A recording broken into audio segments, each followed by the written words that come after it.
Carla Estrada emosyonal matapos sagutin ni Catherine Bernardo. Carla Estrada, isang kilalang aktres, ay hindi nakapagpigil na maiyak matapos ang insidente kung saan siya ay sinagot at nabastusan ni Catherine Bernardo. Sa isang emosyonal na pahayag, ibinahagi ni Carla ang kanyang saloobin tungkol sa hindi pagkakaunawaan sa pagitan nila ni Catherine. Ipinahayag ni Carla na ang kanyang layunin ay makipag-usap kay Catherine ukol sa hiwalayan ng kanyang anak na si Daniel Padilla sa aktres.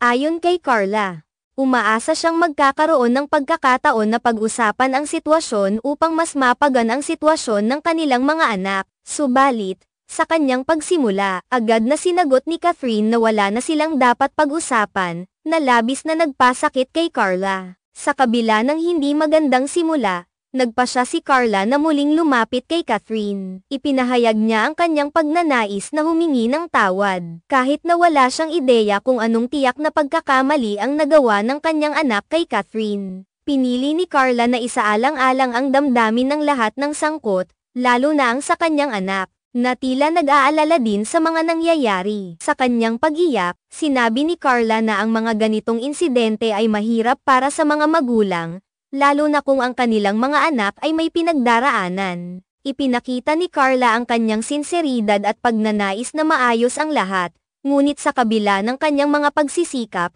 tila nagpatuloy ang hidwaan. Dagdag pa ni Carla, mahalaga para sa kanya na mapanatili ang magandang samahan sa pagitan ng kanilang mga anak at sa ibang tao sa industriya. Naniniwala siyang may mga pagkakataon na dapat ayusin ang mga hindi pagkakaintindihan, lalo na kung ito ay makakatulong sa kanilang mga anak na lumago sa mas positibong kapaligiran. Sa huli, umaasa si Carla na sa kabila ng mga alitan, maaari pa ring magkaroon ng pagkakataon para sa reconciliation. Isang mensahe ang kanyang nais iparating. Ang kahalagahan ng pagkakaunawaan at komunikasyon, hindi lamang sa kanyang pamilya kundi pati na rin sa mga taong nakapaligid sa kanila. Ang pangarap ni Carla ay ang pagkakaroon ng maayos at mapayapang samahan sa kabila ng mga pagsubok. Ang kanyang karanasan ay nagsisilbing paalala na sa buhay. Hindi maiiwasan ang mga hindi pagkakaintindihan, ngunit ang mahalaga ay ang paraan ng paghawak sa mga ito at ang pagnanais na maayos ang lahat.